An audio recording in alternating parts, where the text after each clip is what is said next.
Di awal cerita diperlihatkan sekelompok yakuza. Mereka sedang menunggu sang ketua yang lagi ditato sebagai penerimaan identitasnya menjadi ketua yakuza yang baru. Kita sebut saja dia Mehmet. Di situ Mehmet sedikit kesal kepada kakek pentato karena terlalu kasar menancapkan jarumnya sehingga membuat situasi sedikit tegang.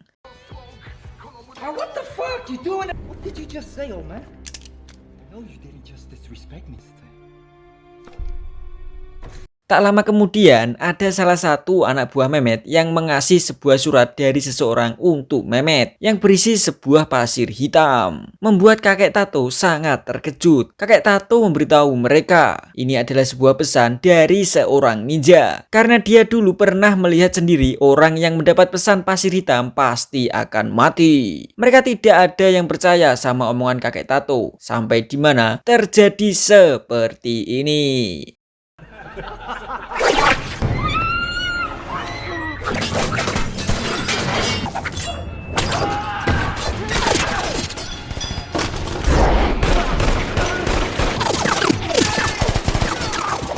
Bener saja sampai di mana kakek Tato ngomong lagi, sang iblis telah tiba. Dipastikan tidak ada yang selamat dari cengkramannya. Mehmet pun akhirnya tewas dengan tragis. Lalu muncul seseorang dari bayang-bayang untuk menghabisi kakek Tato.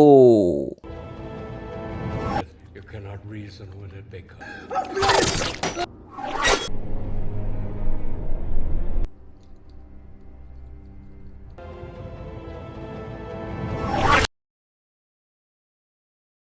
Film kemudian pindah di Berlin, tepatnya di kantor Europol Headquarters, yaitu sebuah organisasi agen rahasia Berlin. Di sini kita dikenalkan dengan seorang agen yang akan membantu berjalannya film ini, yang bernama Ryan dan rekannya yang bernama Mika. Mereka berdua sedang membahas tentang kemunculan ninja yang sudah diselidiki sejak lama, namun tidak ada yang berani bertindak karena nanti dianggap halu oleh masyarakat. Karena di zaman modern ini ninja sudah dianggap punah. Kelompok ninja ini bernama klan Ozuno atau klan 9. Klan ini menerima sebuah orderan sebagai seorang pembunuh bayaran. Maka dari itu mereka berdua bertekad ingin memecahkan ini yang dianggap mustahil bagi para agen khusus.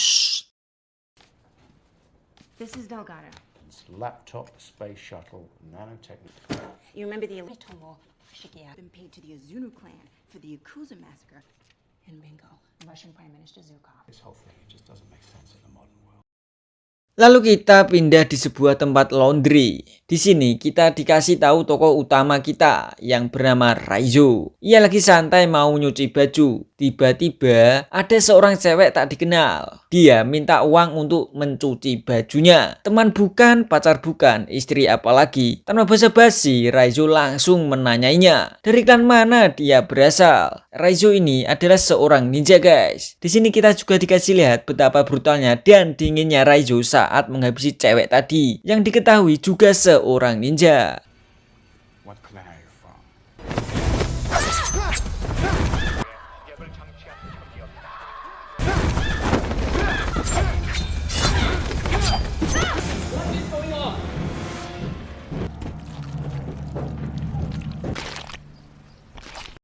Waktu berlalu dengan cepat. Esok paginya kita dilihatkan Mika dan Ryan lagi sarapan roti di pinggir jalan. Ryan mengasih informasi kepada Mika bahwa ia mendapat salinan laporan dari temannya yang menangani sebuah pembunuhan seorang politikus yang dilakukan oleh seorang ninja. Tapi di dalam laporan tersebut tidak tertulis kata ninja, namun ditulis klan 9 kuno. Ryan mengingatkan jika mereka ingin terus berlanjut, mereka harus berhati-hati karena sangat berbahaya. Teman Ryan saja yang menyelidiki kasus ini meninggoy tanpa diketahui sebab pastinya. Dan kasusnya ditutup karena minimnya informasi, guys.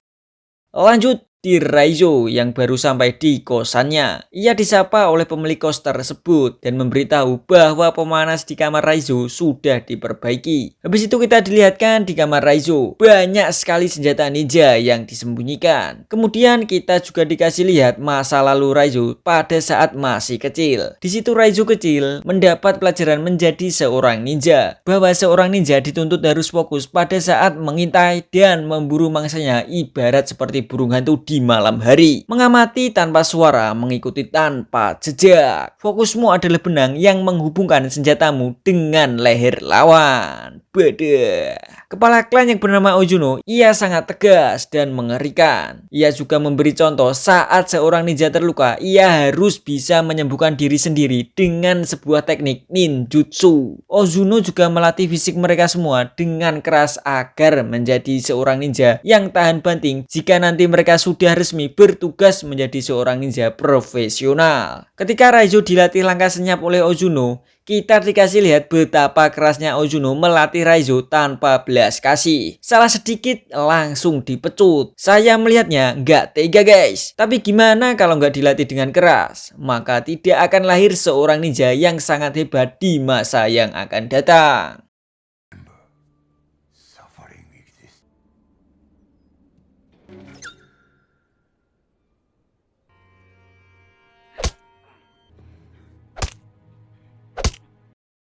Malamnya pada saat semua orang tidur pulas, kita dilihatkan Raizo yang merintih kesakitan akibat luka yang ia dapatkan dari pelatihan tadi. Akan tetapi, ada salah satu teman yang baik hati, dia bernama Kiriko. Di situ Kiriko memberi obat salep anti nyeri cap kadal untuk meredam luka Raizo. Kembali ke masa sekarang, terlihat Raizo yang lagi asik rebahan sambil memandangi jam tangannya. Pindah di tempat lain, di situ Mika yang lagi mendatangi kediaman almarhum teman Rian. Mika menemui istri almarhum yang bernama Sabatin untuk ditanyai kenapa suaminya bisa mati. Kita di sini dibawa mundur 2 tahun yang lalu ketika suami Sabatin yang bernama Alexei, seorang mantan militer sekaligus mantan intelijen Rusia. Pada saat itu Sabatin melihat suaminya sangat ketakutan, padahal ia kenal betul bahwa suaminya ini adalah seorang yang pemberani dan tangguh. Tapi setelah kedatangan orang misterius, semua berubah dan tragedi kematian Alexei terjadi. That everything was different. Locks on the windows, locks on the doors, locks. Then one code caused problems for Alexei's career. The young man left. Setelah bercerita, Sabatin memberikan berkas penelitian yang Alexei lakukan sebelum kematiannya. Di berkas ini, Mika menemukan sebuah dokumen kuno tentang pelatihan seorang asasin. Ia juga menemukan sebuah kaset rekaman video CCTV. Di rekaman ini, Mika melihat pertarungan antar ninja. Di situ, Mika juga melihat salah satu dari mereka, yaitu si Raizo. Sedangkan Raizo sendiri, dia lagi latihan untuk mengasah keterampilannya sebagai seorang ninja.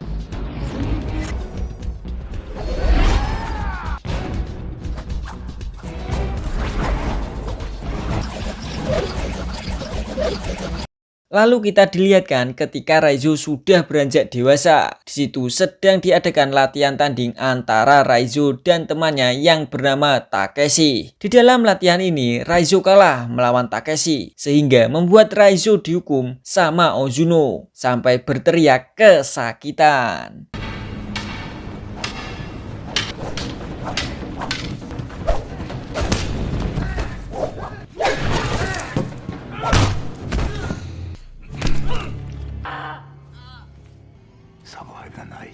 Pagi harinya, Ozuno mendatangi Raizo yang sedang bermeditasi untuk menyembuhkan lukanya. Tak lupa memuji tindakan Raizo yang bagus dalam menangani masalah. Kembali ke masa kini di kantor Europol. Di sini dilihatkan Mika didatangi sama agen Zabransky. Ia menemui Mika karena ingin menyelidiki Rian yang diduga mengalami penyakit kejiwaan mental. Zabransky tahu kalau Rian sedang menyelidiki kasus tentang ninja. Maka dari itu, ia sebagai penanggung jawab kesehatan mental para agen ingin menyelidiki Rian karena kasus tentang ninja ini dianggap fiktif atau khayalan saja. Padahal ini memang benar adanya loh guys. Setelah itu Mika menemui Ryan dan memberitahunya kalau dia tadi diinterogasi sama Zabransky. Kemudian Ryan memberitahu Mika, situasi ini semakin berbahaya. Ryan punya asumsi jika ini memang benar ada, berarti para ninja itu memiliki tugas penting untuk pemerintah, atau mungkin ada orang penting di balik para ninja ini. Semacam elit global gitu loh guys. Tapi ini hanya asumsi saja. Entah benar atau enggaknya, yang pasti mereka berdua harus berhati-hati. Singkat waktu, Mika pulang ke kontrakannya. Ia membuka dokumen yang ia dapat kemarin dari kediaman Alexi. Kalau dokumen kuno itu bertuliskan tentang sebuah perjalanan seorang musafir yang bernama Ibnu Battuta pada abad ke-14 Masehi. Ibnu Battuta menulis, di situ ia pernah dijamu oleh sebuah klan yang bernama Klan 9 atau Klan Pasir Hitam. Di sini juga diadakan pertandingan bela diri yang dilakukan oleh anak-anak di bawah umur. Sama persis dengan klan Ozuno yang melatih anak-anak untuk dijadikan mesin tempur. Hidden among snow-capped mountains, neither beyond the age of 10 to own his heart. Compared to the life of the clan, journeyed with a group of orphans that were being taken. Kemudian kita diperlihatkan Raizo yang lagi berjalan di keramaian. Ia teringat pada saat dulu masih di markas klan Ozuno. Pada saat itu Raizo lagi ngobrol sama Kiriko. Raizo memperingatkan Kiriko karena dia memotong tali bonsai milik Ozuno. Jika sampai penjaga tahu, Kiriko akan dihukum. Tapi Kiriko tidak takut, lalu secara mengejutkan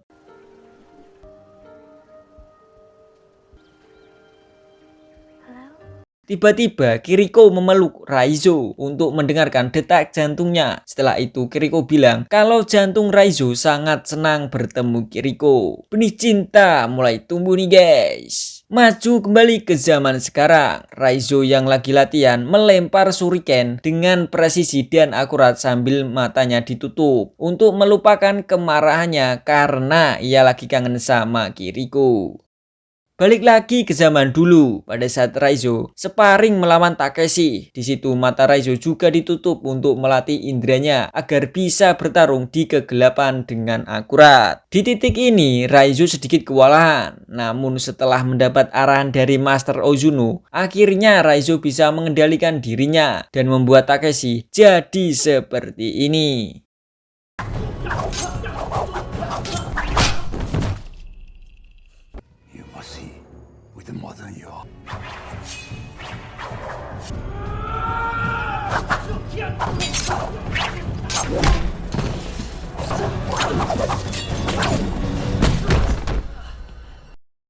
Selesai latihan, ketika mau tidur, Kiriko dan Raizo saling menatap. Walaupun mata Raizo ditutup, ini tidak menjadi penghalang benih cinta mereka guys. Esok harinya ketika Kiriko menang sparring, Ozuno menyuruh Kiriko untuk menyayat teman sparringnya karena kalah. Namun di sini Kiriko menolak, alhasil Kiriko lah yang disayat sama Ozuno karena membantah perintah Ozuno.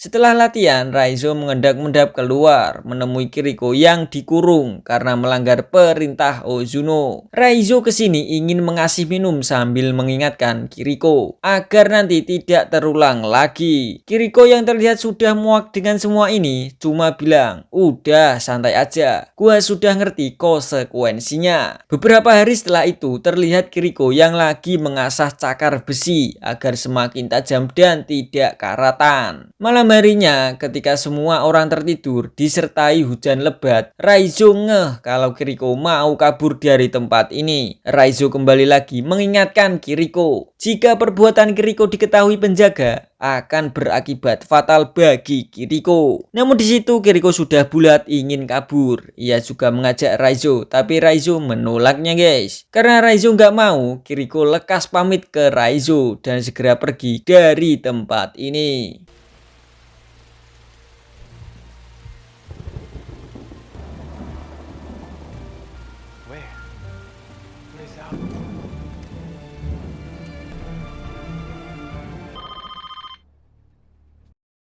Kembali ke masa kini, Raizo yang lagi santuy berjalan mendapat sebuah pesan yang berisi foto Mika dan alamat kediaman Mika. Waduh, Mika dalam kondisi bahaya nih guys. Akankah Mika berhasil lolos dari kejaran ninja? Sedangkan Mika sendiri, ia lagi ditemui Ryan. Di situ Ryan memberitahu bahwa kantornya lagi kedatangan pasukan khusus militer Mars dan beberapa agen CIA yang ingin menghentikan penyelidikannya mengenai keberadaan ninja. Maka dari itu, Ryan menyuruh Mika untuk bersembunyi dahulu karena situasi saat ini sangat berbahaya bagi mereka.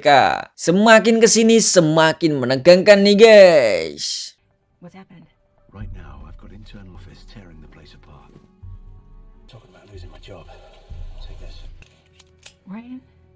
Cartels, arms dealers. I've never faced this kind of. Singkatnya, Mika sudah di depan kosannya. Tapi di kosannya sedang ada pemadaman listrik. Tanpa memperdulikan sekitar, karena lagi terburu-buru, Mika segera ke kamarnya untuk mengemasi barang-barangnya. Akan tetapi secara mengejutkan, ia mendapat surat yang berisi pasir hitam. Lalu inilah yang terjadi.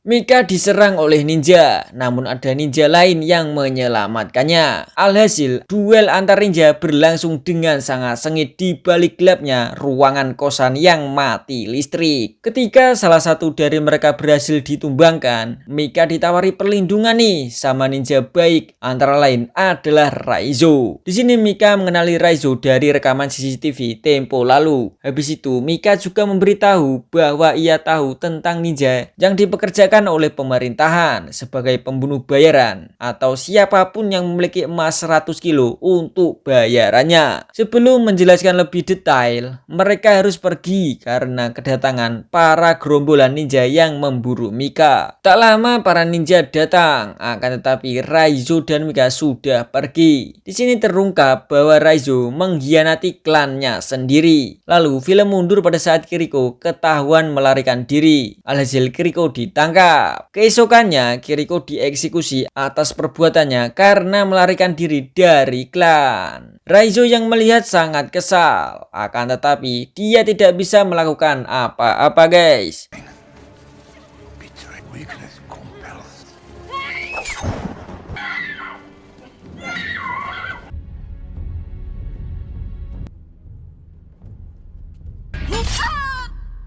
Kembali ke sekarang, pada saat Raizo kabur bersama Mika, di sini Raizo memberitahu pasti para ninja sedang mengejarnya. Walaupun sampai ke ujung dunia pun, para ninja akan tetap mengejarnya.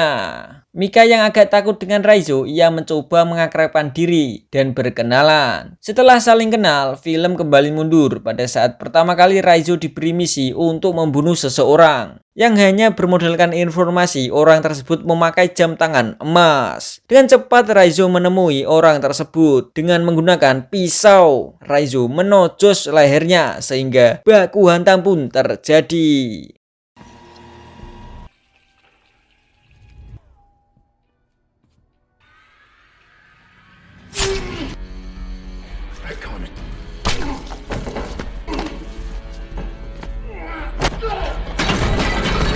Orang tersebut sangatlah kuat, meskipun Raizo berkali-kali menojosnya. Tapi ya, sekuat apapun orang kalau kehilangan banyak darah, pasti akan tumbang juga. Raizo yang berhasil mengalahkan orang tersebut segera menemui Ozuno untuk menyerahkan bukti jam tangannya. Kalau dia sudah berhasil menjalankan tugasnya dengan baik. Akan tetapi, Ozuno menyuruh menyimpan jam tangan ini untuk mengingat bahwa Raizo telah lulus sebagai ninja profesional. Tak juga itu, Ozuno menyuruh Raizo menghabisi juniornya yang ingin melarikan diri dari klan. Akan tetapi, inilah yang dilakukan Raizo.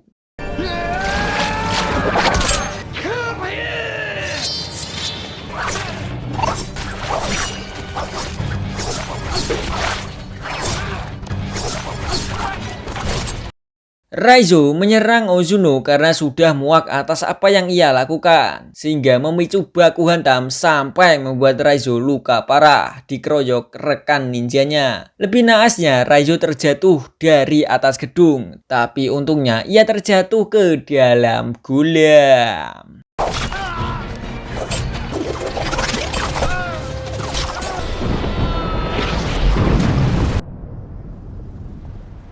Maju lagi ke waktu sekarang, Raizo menyuruh berhenti di mall untuk membeli baju agar bau aroma mereka enggak terdeteksi sama ninja. Singkat waktu, sesampainya di penginapan, Mika disuruh ganti baju, lalu diasepin pakai udut sampurna kretek agar tidak terdeteksi para ninja. Setelah itu, Mika menghubungi Rian agar tidak khawatir dengannya. Di sini Rian malah ingin bertemu dengan Mika karena ia ingin ketemu secara langsung agar percaya kalau Mika baik-baik saja. Ketemulah mereka di sebuah tanah kosong di pinggir jalan. Belum sempat ngobrol panjang lebar, Rian malah nyerbu Raizo yang bersama Mika. Padahal Raizo niatnya menolong Mika. Ini malah ditangkap sama Rian dan komplotannya.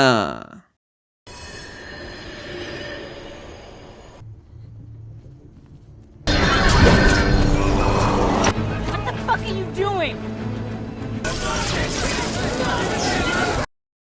Dibawalah Raizo ke markas Rian yang berada di gedung terbengkalai. Di sana Mika masih kesal atas perbuatan Rian yang seenak jidat menangkap orang yang menolong Mika. Tapi ya gimana, ini adalah tugas. Habis itu Mika menemui Raizo untuk mengasih air karena Raizo sangat kehausan. Nah, di sini Raizo memperingatkan Mika bahwa Rian dan komplotannya salah membawa Raizo ke sini. Dipastikan hari ini akan ada pertumpahan darah yang sangat besar. Mika kemudian memberitahu Rian kalau para ninja akan datang ke sini. Tak lama, beberapa detik kemudian lampu di sini pun padam, membuat semuanya panik dan segera mengeceknya. Namun apa yang terjadi?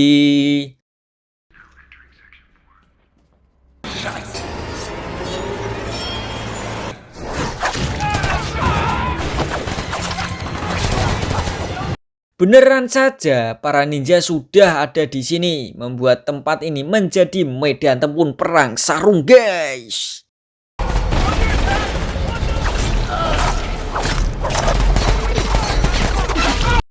Mika yang ngeh segera menuju ke ruangan Raizo disekap. Ia segera membebaskan Raizo. Setelah terbebas, Raizo segera mengajak Mika keluar dari tempat ini. Akan tetapi, Raizo merasakan ada ninja yang mau menyerang mereka. Alhasil, Raizo mengurus ini dulu sebelum melanjutkan perjalanan mereka.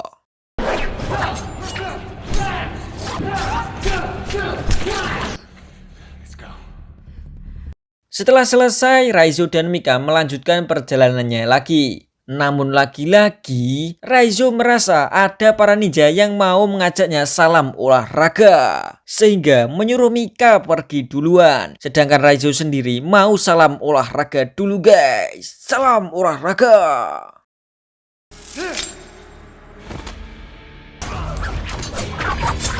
Brother.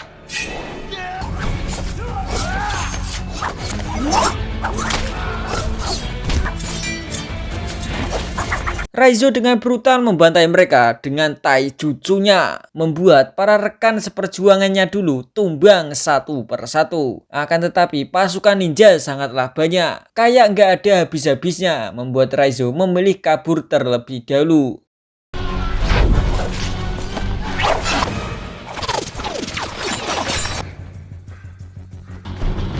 Sedangkan Mika yang baru sampai di parkiran, ia begitu khawatir menunggu Raizo yang nggak sampai-sampai.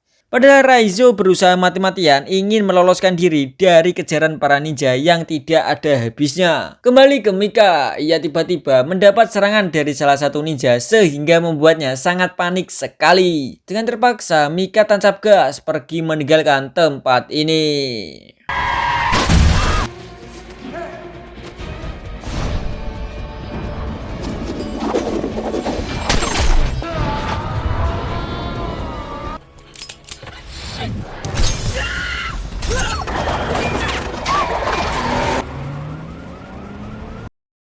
Balik lagi di Raizo yang masih berjuang meloloskan diri dari kepungan para ninja. Dengan luka yang cukup parah, Raizo begitu terdesak sampai di mana dia memberanikan diri melompat dari jendela sehingga jatuh ke bawah untuk nggak sampai dihantam mobil. Tanpa memperdulikan ini, Raizo lanjut berlari menuju jalan raya. Para ninja terus mengejar Raizo tanpa henti. Mereka juga sempat menyerang Raizo sehingga membuat lukanya Raizo bertambah parah. Di titik genting, untungnya Mika datang menyelamatkan Raizo dan segera membawanya pergi.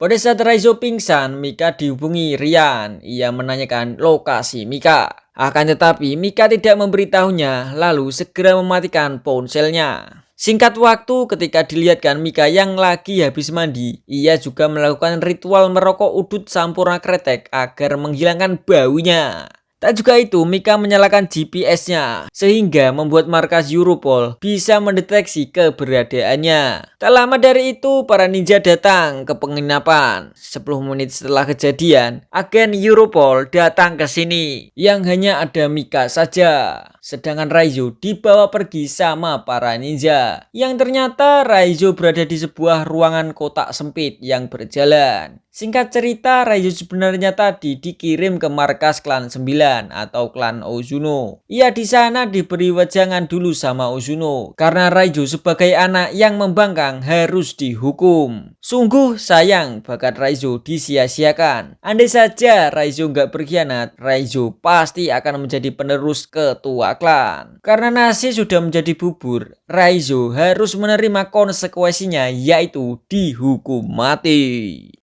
Why do you think I did it? You are the son I was waiting for.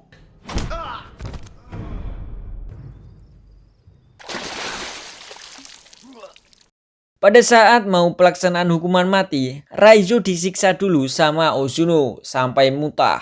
Yang ternyata GPS Mika tadi ditelan sama Raizo. Lalu secara mengejutkan,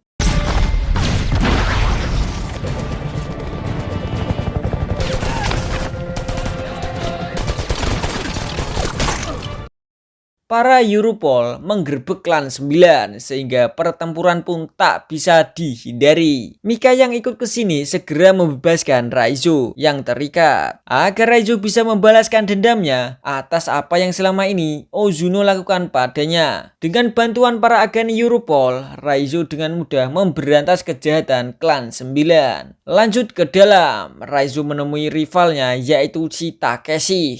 Nah, di sini Takeshi menyuruh rekan-rekannya untuk mengeroyok Raizo, tapi dengan easy Raizo membantainya, guys.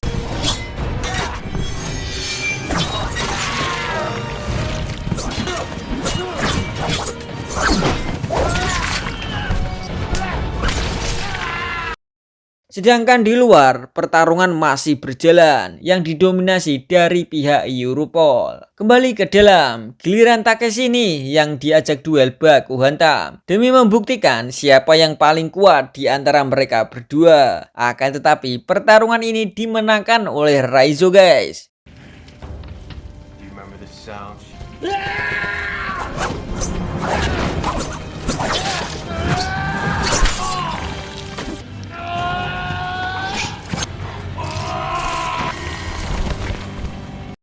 Setelah menyelesaikan pertarungan dengan Takeshi, Raizo melanjutkan perjalanannya mencari Ozuno untuk menuntaskan hasrat balas dendamnya atas apa yang ia perbuat selama ini. Tanpa memerlukan banyak basa-basi lagi, Raizo menyerang Ozuno. Akan tetapi Ozuno bukan orang sembarangan, sehingga membuat Raizo kewalahan melawan genjutsunya Ozuno. Raizo dibuat kebingungan dan tak berdaya. Di sela ini, Raizo berucap bahwa klan ini bukan keluargaku, kau juga bukan ayahku, sehingga membuat Ozuno semakin murka dan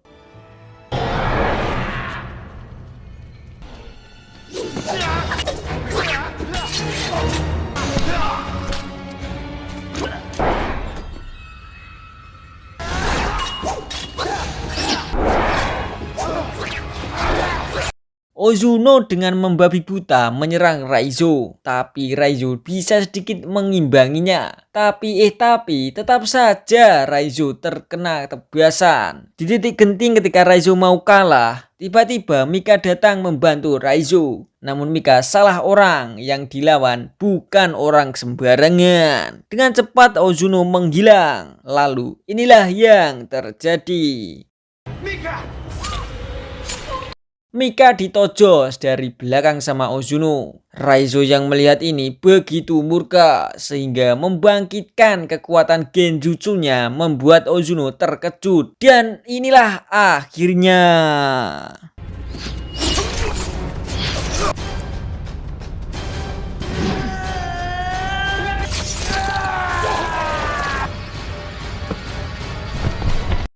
Raizo dengan kekuatan barunya menghabisi Ozuno, orang yang mendidiknya ke jalan yang sesat. Tapi dari sinilah kekuatan Raizo dibangun, yang artinya darah yang tumpah bukan sekedar nyawa yang melayang, melainkan cara Raizo membasuh bayang-bayang kelam. Ozuno memberinya kegelapan agar ia tersesat. Namun dalam kegelapan itu pula, Raizo menempa cahaya yang akhirnya membakar sang penciptanya. Setelah pertempuran panjang, terlihat Mika yang baru sadar karena jantungnya di sebelah kanan, membuat Brian dan dokter medis terkejut.